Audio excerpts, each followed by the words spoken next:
Yeah, I want to actually read some of these quotes just so that this was actually on your Twitter account. I want to read your tweet that really showcases the racism in Zionism, this idea that this is our land and it's based, I think any ethnic nationalism and any racism in general, actually, when you look at segregation, apartheid, when you look at any of these types of separations, it's because we can't mix with them is the ideology, right? We can't mix with them because if we mix with them, it's going to be an existential threat to our existence. That is usually the argument that is made, like blacks and whites can't live together because if they do, they'll kill each other. So that was the ethos under segregation. Same thing with apartheid in South Africa. We can't mix them. If they mix, it's going to be, hell's going to break loose. So, but these are some of the words, and a lot of people are saying it's Hamas, it's them. They're the ones who will not live with the Jews in Israel. They will massacre us. It'll be suicide. It'll be another Holocaust if we end the blockades, if we end the occupation, if we allow everybody to live on the land together equally.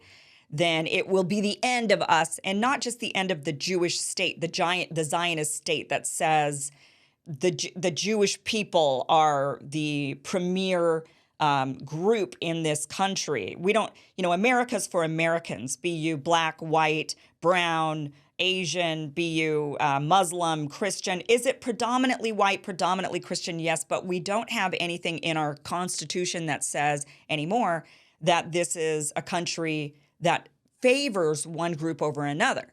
In Israel, it is in their basic law that one group is favored over the other groups. That's in their laws, and they recently passed this. This isn't even an old law. This is a law that they affirmed again in 2018, and they continue to affirm laws like this. But these are some of the phrases that people have said.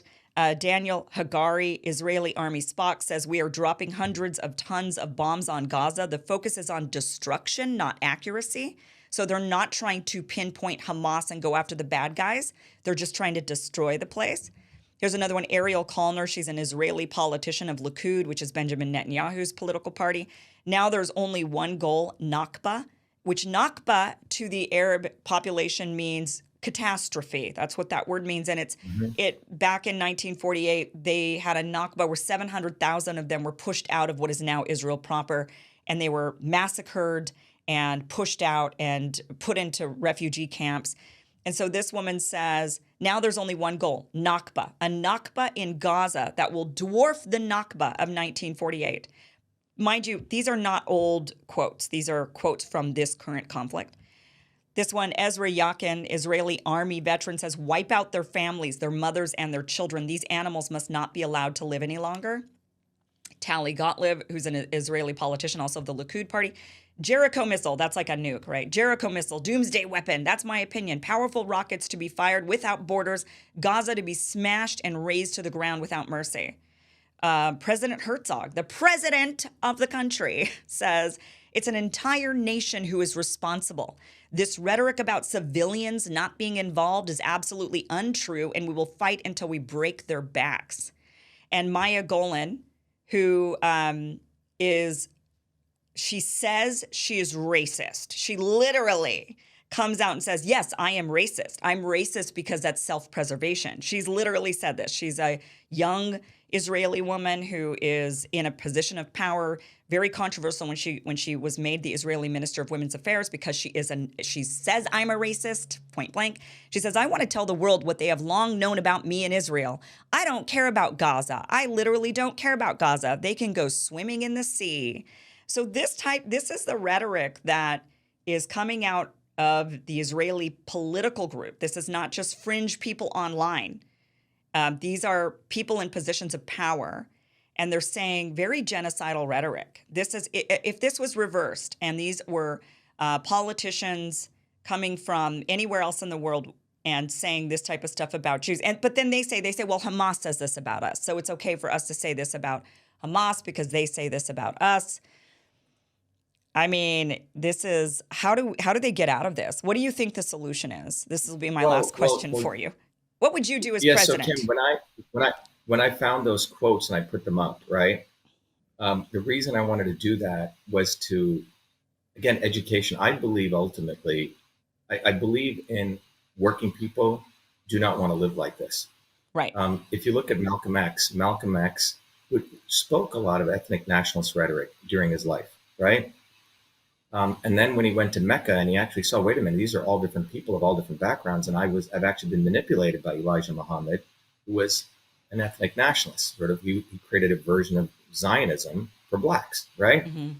And after Malcolm came back from Mecca, he gave a very famous speech. He said, "I believe there will ultimately be a clash between the oppressed and those who do the oppressing, but it will not be based on the color of the skin." 2 weeks after that, he was executed.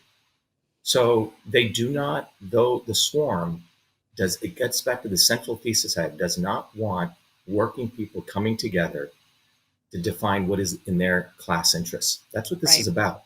As long as we are fighting with ethnic nationalism, it's fine. So the United States is in a very, very important, has a huge opportunity right now.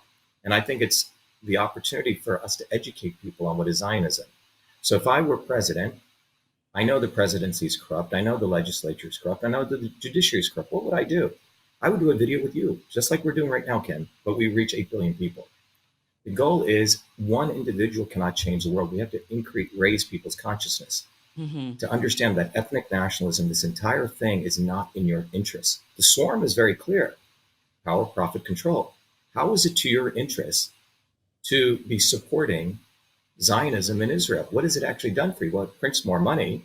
Zionists share their capital among themselves. How is it to your interest? And Right. this re-education, or this education, really needs to be done. And that's why I believe, in spite of all the horror going on, we have this opportunity to do that. Um, and that education needs to be done from a systems understanding. We have to understand that there's a set of people who have a collective interest in advancing power, profit, control. That's why I'm grateful you went through the swarm video and we started this discussion on that. It's a good place to end it too. So working people of the world, the 8 billion of us, need to ask ourselves, what interest do I have in following ethnic nationalism? What interest does a Hindu have in India supporting Zionism? What interest do you have? What interest does a poor working class Christian have in supporting Christian Zionism? How has that served you? What it has served you is, for the last, since 2008, we've had at least 2 to 3 quantitative easings where we've printed $33 trillion right now. And who did that money go to? It went to people like Elon Musk, who still controls Twitter, who still serves government, as I expose in our lawsuit. We don't have the First Amendment anymore. So we are constraining working people's freedoms. We are devaluing their labor. And ultimately, it's to cage people in the triangle of central bank currencies, carbon tax, and censorship. That's where this is Yeah. all headed. And us supporting Zionism, which is racism, which is against working people's interests, is what people need to educate. So it's really a psychological operation that was done since 1948, Kim. And I think what we need to do is to raise people's consciousness. Yeah. And I agree that I think that the vast majority, I mean, you and I have both been over to Israel. Have you been into the West Bank? Have you seen the occupation and No, going I didn't have around? a Oh chance to go man, there. it's Yeah. it'll leave you speechless. I mean, just you cannot. It's unreal that this is happening in real time in today's society, in a place that claims to be a Western democracy. It's unreal. But when I was there and I spoke to all these wonderful Palestinian people, there is no doubt. I agree with you 100%. There is no doubt that the average working Palestinian who's not in leadership, Hamas, they talk about this all the time and point it out in social media and on the mainstream media that, well, the Hamas guys, they're wealthy, they're off in Qatar doing what, they're not even in Gaza. So then it's like, well, then why are you bombing the place, right? I mean, if the elites are billionaires running around, so the swarm of Hamas, their political elites, and the Israeli elites that are sitting there saying this genocidal rhetoric, and the Hamas elites that are saying genocidal rhetoric, right?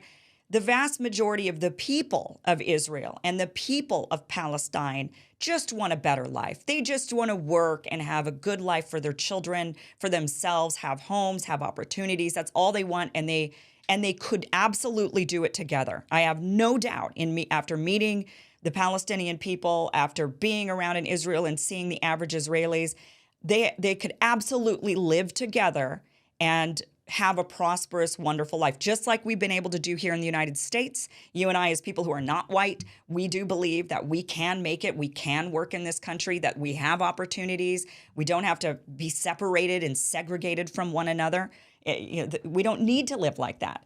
And I believe that the swarm, like you're saying, the swarm of on all sides is just operating together for their own self-interest. You think Hamas wants to end this if these guys are making billions of dollars off of this conflict? You think these Israeli Likud party people want to stop this when it's self-preservation, they're making money and they're in the elite and they're the swarm? Nobody wants to end it, but the people do.